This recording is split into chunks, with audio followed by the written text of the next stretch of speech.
प्रयागराज इन दिनों महाकुंभ की वजह से देश का धार्मिक केंद्र बन चुका है, जहां पीएम मोदी ने संगम में आस्था की डुबकी लगाई।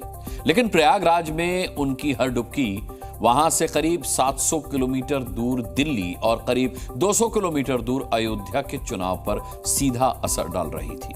दिल्ली से आकर भगवा कपड़ों में प्रधानमंत्री ने गंगा स्नान किया तो उनके गले में नीला पटका था, जिसका असर भी मिल्कीपुर के मतदाताओं तक जरूर पहुंचा होगा। क्या मोदी के महाकुंभ जाने से दिल्ली और मिल्कीपुर उपचुनाव पलट गया है? क्योंकि इतिहास गवाह है, मोदी जब जब वोटिंग के बीच में धार्मिक स्थलों का दौरा करते हैं तो बीजेपी के सत्ता में आने के 70% चांस होते हैं।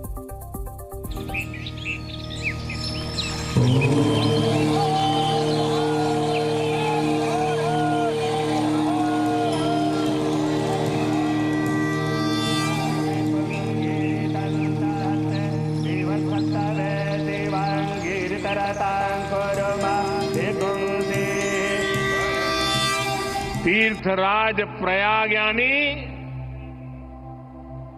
चारी पदारथ भरा भंडारू, पुण्य प्रदेश देश अति चारु। अर्थात जहां धर्म, अर्थ, काम, मोक्ष चारों पदार्थ सुलभ है, वो प्रयाग है। सनातन के सबसे बड़े महापर्व में दुनिया के सबसे बड़े नेता ने डुबकी लगा ली। जिस मौके का कई दिनों से इंतजार किया जा रहा था, आखिरकार वो आज आया, जब प्रधानमंत्री नरेंद्र मोदी ने प्रयागराज में चल रहे महाकुंभ के बीच गंगा स्नान किया। संगम में डुबकी लगाते वक्त मोदी का सनातनी अवतार नजर आया। गंगा स्नान के वक्त प्रधानमंत्री ने भगवा वस्त्र पहन रखे थे। उनके हाथ और गले में रुद्राक्ष की मालाएं थी। पीएम मोदी सूर्य को अर्घ देकर करीब 5 मिनट तक मंत्र का जाप करते रहे। जब देश की राजधानी दिल्ली में जनता वोट देने निकल रही थी, तब पीएम मोदी दिल्ली से करीब 700 किलोमीटर दूर संगम में डुबकी लगा रहे थे। जहां पीएम मोदी का एयरपोर्ट पर सीएम योगी ने स्वागत किया, फिर वो हेलीकॉप्टर के जरिए महाकुंभ पहुंचे, जहां खास बोट पर सवार होकर पीएम मोदी और मुख्यमंत्री अरैल घाट पहुंचे। इस दौरान मोदी को योगी ने महाकुंभ के बारे में जानकारियां दी। पीएम ने वहां मौजूद श्रद्धालुओं का भी अभिवादन किया। इसके बाद मोदी ने मां गंगा को नमन कर पवित्र डुबकी लगाई। महाकुंभ में मोदी ने सिर्फ त्रिवेणी में डुबकी ही नहीं लगाई, बल्कि स्नान के बाद पीएम ने मां गंगा की विशेष पूजा अर्चना भी की और दुग्धाभिषेक के साथ आरती की।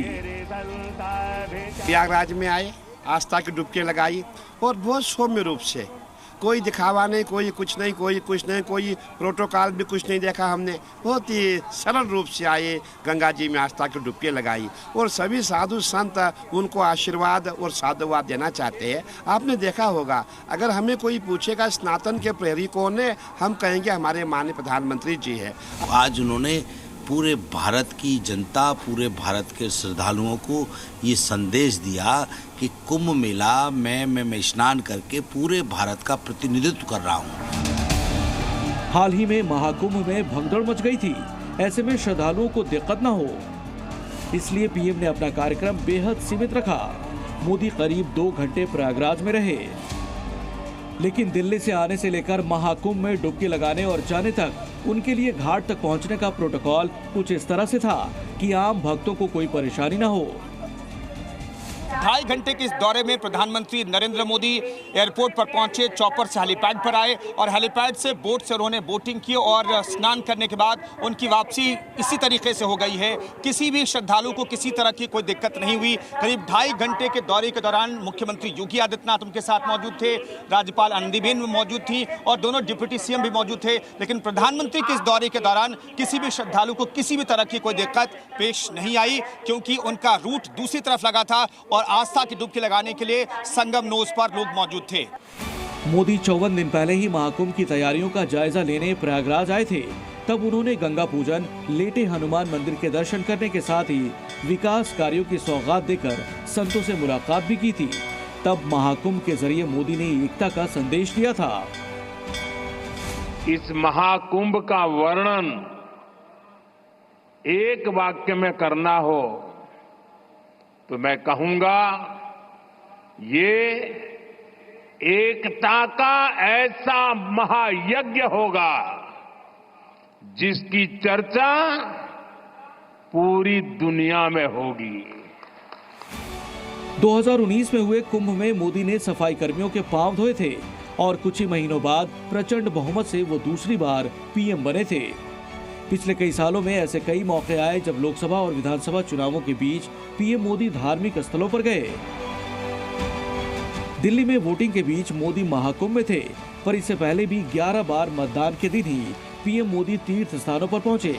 इस दौरान 8 में से 6 मौकों पर बीजेपी चुनाव जीतकर सत्ता में आई।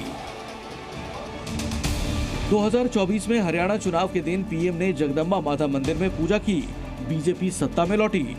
2024 के लोकसभा चुनाव के 7 चरणों में से 4 बार वोटिंग के दिन धार्मिक स्थल पर गए। विवेकानंद मेमोरियल, पुरी जगन्नाथ मंदिर, अयोध्या और पटना साहिब गुरुद्वारा में माथा टेका और तीसरी बार पीएम बने। 2019 में वोटिंग के दिन पीएम ने केदारनाथ धाम में गुफा में ध्यान लगाया और फिर जीतकर सरकार बनाई।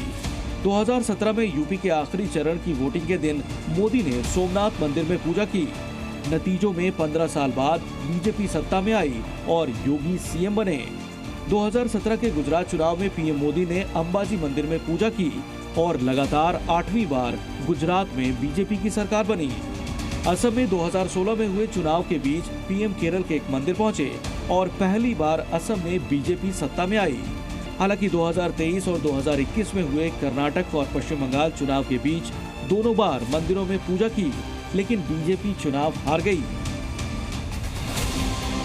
विरोधी इन तस्वीरों को लेकर बीजेपी पर धर्म के राजनीतिकरण का आरोप लगाते हैं। पीएम मोदी की अक्सर ऐसी तस्वीरें आती हैं जब वो सनातनी अंदाज में पूजा अर्चना के साथ ही मंदिरों में दर्शन करते हैं। और यही महाकुंभ 2025 में भी हुआ जब उन्होंने आस्था की डुबकी लगाई। पर क्या इसका सियासी फायदा होगा और बीजेपी दिल्ली में 27 साल वाला सत्ता का सूखा खत्म कर पाएगी?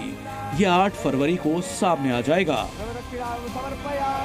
मोहम्मद गुफरान के साथ ब्यूरो रिपोर्ट, जी मीडिया, प्रयागराज।